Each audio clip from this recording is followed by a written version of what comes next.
There is a moment often in the quiet hours of the morning when you look in the mirror and you do not recognize the woman staring back. It is not just the lines around the eyes or the softness around the waist. It is something deeper. It is a silence. You remember a time when your body was a responsive instrument. A touch, a glance, a whisper was enough to ignite a spark. But now, there is a disconnect. You lay in bed, next to someone you love, or perhaps someone you are trying to love again, and you wait for a signal from your body that never comes. You feel dry. You feel tired. You feel broken. Society tells you this is the end. They call it the change, as if it is a tragedy. They whisper about menopause, about drying up, about the expiration date on your desire. You might have even told yourself, maybe this part of my life is over. Maybe I'm just meant to be a mother, a worker, a caretaker, but no longer a lover. But I am here to tell you that everything you have been told is a lie. Your body is not shutting down. It is not betraying you. It is simply speaking a language you have not yet learned to translate. The fatigue, the dryness, the shifting moods, these are not signs of decay. They are requests. Urgent requests for a new kind of attention, a new kind of touch, and a deeper kind of intimacy than you ever had in your 20s. Today, we are going to break the silence. We are going to navigate the physiological storm of life after 40. We will look at the science of your hormones, the psychology of your desire, and the truth about your potential for pleasure. My name is not important, but the journey we are about to take together is everything. Welcome to the conversation your body has been waiting for. If you are watching this, chances are you have felt a very specific kind of guilt. It is the guilt of saying no when you want to say yes, or worse, the guilt of saying yes just to keep the peace, while your body screams in silent protest. You are likely in the thick of what sociologists call the sandwich generation. You are caught between raising children who are demanding your energy and caring for aging parents who need your compassion. Your career is at its peak, or perhaps you are navigating a new identity. Your cortisol levels, the stress hormone, are constantly elevated. And in this state of perpetual fight or flight, your body does what it is biologically programmed to do. It shuts down non-essential functions. And tragically, for a stressed female body, sexual desire is often deemed non-essential. But it is not just stress. Let's speak the truth about what is happening beneath your skin. For decades, your body danced to the rhythm of estrogen. This powerful hormone did more than just regulate your cycle. It kept your tissues plump, your blood flow active, and your brain signaling for connection. But as you cross the threshold of 40 into perimenopause, that rhythm falters. Estrogen levels don't just drop, they fluctuate wildly. One day you feel like yourself. The next, you feel an inexplicable fog. This biological shift triggers physical realities that no one prepared you for. Perhaps you have noticed that arousal takes longer, much longer. Or perhaps you have experienced pain where there used to be pleasure. In the medical world, we call this GSM genitourinary syndrome of menopause. It sounds clinical, cold, and frightening, but it is simply a term for the thinning and drying of tissues due to lower estrogen. Why am I telling you this with such clinical precision? Because I want you to understand one fundamental truth. It is not your fault. You are not frigid. You are not broken. You are not unlovable. You are simply navigating a complex physiological map without a compass. The problem is that the world has taught us that sex is for the young, the fertile, the effortless. We see movies where desire is instantaneous, a look, a kiss, and fireworks. So, when your reality stops matching that fantasy, you assume the love is gone. You look at your partner and wonder, do I not love him anymore? Or is he not attracted to me? This creates a chasm of silence in your relationship. You pull away to avoid the awkwardness of a body that won't cooperate. He pulls away because he senses rejection. And slowly, the intimacy that once glued you together begins to dissolve. But here is the promise I make to you today. This physiological shift is not an ending, it is a transition. Think of puberty. Remember how confusing and chaotic your body felt then? You were changing into a woman. Now, you are changing again. But this time, you have wisdom. You have experience. You have depth. In this documentary, we are going to rewrite the manual for your body. We will move past the myths of low libido and uncover the science of responsive desire. We will look at how to biohack your own nervous system to invite pleasure back in. We are not trying to recreate the sex life you had at 20. That would be a step backward. We are building the sex life you deserve at 40, 50, and beyond, that is grounded not just in hormones, but in connection, self-knowledge, and a profound acceptance of your new self. Stay with me. Because to fix this, we first have to destroy the lies you've been told. Now, we arrive at the most dangerous trap in your journey. It is a trap laid by Hollywood movies, romance novels, and perhaps even your own memories of your 20s. It is the myth of the lightning bolt. We are taught that sexual desire should strike us like lightning. You see your partner, and boom, you are ready. You are wet. You are eager. We call this spontaneous desire. And yes, for many women, especially in the high estrogen years of their 20s or the honeymoon phase of a new relationship, this is real. It is easy. It is effortless. But here is the scientific truth that no one told you. Spontaneous desire is not the only kind of desire. And for many women over 40, it is not even the main kind of desire. If you are waiting to feel horny before you engage in intimacy, you might be waiting forever. And that does not mean you are broken. It means you have transitioned to what sex researchers call responsive desire. Think of it this way. In your 20s, your libido was like a microwave. Press a button, and it's hot instantly. In your 40s, your sexuality is more like a gourmet oven or a slow cooker. It takes time to warm up. It needs preparation. It needs the right environment. With responsive desire, the mind does not lead the body. The body leads the mind. You might start touching, kissing, or connecting without feeling an overwhelming urge. But as the sensations build, as the skin wakes up, the desire follows. The problem isn't your body. The problem is that you are waiting for the lightning bolt while your body is waiting for you to strike the match. But there is a second piece to this puzzle, a concept that will change how you view every interaction in your marriage. It is called the dual control model. Imagine your brain has a sexual system with two pedals, an accelerator and a brake. The accelerator notices sexual quasar smell, a touch, a compliment. The brake notices reasons not to be aroused: stress, fatigue, body image issues, worry about the kids. For most women navigating midlife, the problem is not that your accelerator is broken, it's that your brake is jammed to the floor. You can try all the lingerie, candles, and romance novels you want, that is just stomping on the accelerator. But if you haven't lifted your foot off the brake cave, you are still worrying about the mortgage, the argument you had yesterday, or the cellulite on your thighs. You are not going anywhere. You are just burning out your engine. Physiologically, cortisol stress is a potent inhibitor of arousal. When your body is in survival mode, reproduction and pleasure are the first things it shuts down. So, the question is not, how do I make myself want sex more? The real question is, what is hitting the brake? And how do I create a context where my body feels safe enough to respond? Understanding this is the key to unlocking the cage. You are not frigid. You are simply a complex system reacting perfectly to a high-stress environment. Now that we know the mechanism, let's see how this plays out in real life. Let me tell you the story of a woman who thought her marriage was over until she learned to read her own dashboard. Elena is 47 years old.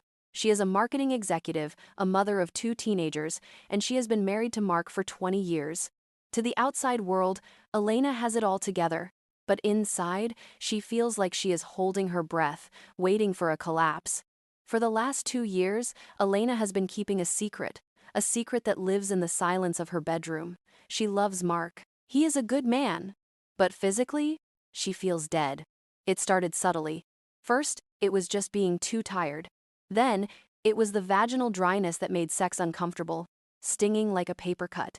She started finding excuses to go to bed later than him, cleaning the kitchen until midnight, scrolling through emails just to avoid that moment when he might reach for her. One evening, standing at the kitchen sink, Mark walked up behind her and wrapped his arms around her waist. It was a gesture of affection. But Elena's body didn't register it as love. Her body registered it as a demand. She flinched. She stiffened.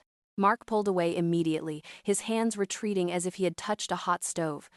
"Sorry," he muttered, and walked out of the room.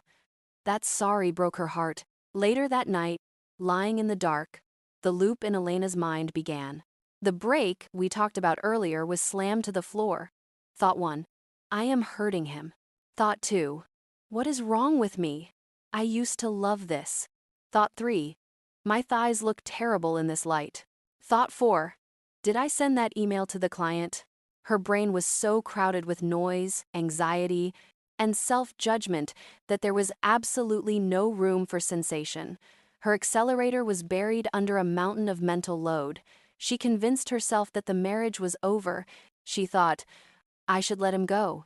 He deserves a woman who wants him. A younger woman. A functioning woman. But then, Elena did something brave. Instead of leaving, she sought help. She learned about what we discussed today. The physiological changes, the drop in estrogen causing the dryness, and most importantly, the concept of responsive desire. She realized she had been waiting for the lightning bolt to strike, and when it didn't, she panicked. So, Elena and Mark tried a new approach. They stopped trying to have sex. Yes, you heard me right. They took intercourse off the table completely. Instead, they set a date night with a new rule: connection before stimulation. On a Tuesday evening, amidst the chaos of homework and chores, they closed the bedroom door. No pressure, no goal of orgasm, just 20 minutes of skin-to-skin contact. Elena used a localized estrogen cream prescribed by her doctor to heal the physical pain addressing the biological reality. But the psychological work was harder. They lay together. Mark stroked her arm. Slowly. Without rushing to fix anything, Elena focused on her breath. She visualized lifting her foot off the brake. The laundry? It can wait. The body image? He is here. He is choosing me. The fatigue? Just rest in his touch. For the first 10 minutes, she felt nothing but awkwardness. Her mind wandered. But she stayed.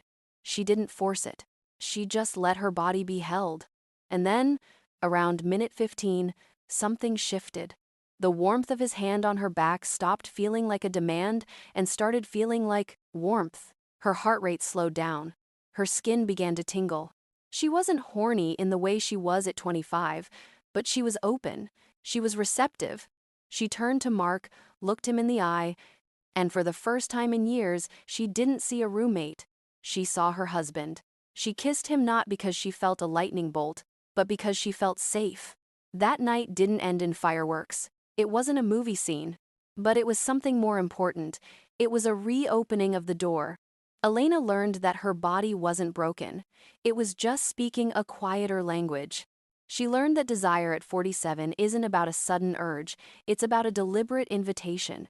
It is a choice you make to put yourself in the path of pleasure. Elena's story is not unique. It is the story of millions of women. It might be your story. And if Elena can rewrite the script of her marriage, so can you. But to do that, we need to understand exactly why her body reacted that way and how to apply this to your specific situation. Let's analyze this deeper. Let's step back from Elena's emotional journey and look at the biological map. Why did her body react that way? Why does yours? It begins with a hormone we all know, but few truly understand: estrogen. We often think of estrogen simply as a sex hormone, but to your brain, estrogen is a master regulator. It is a neuroprotector. It stimulates the production of serotonin and dopamine neurotransmitters responsible for mood, motivation, and the feeling of reward.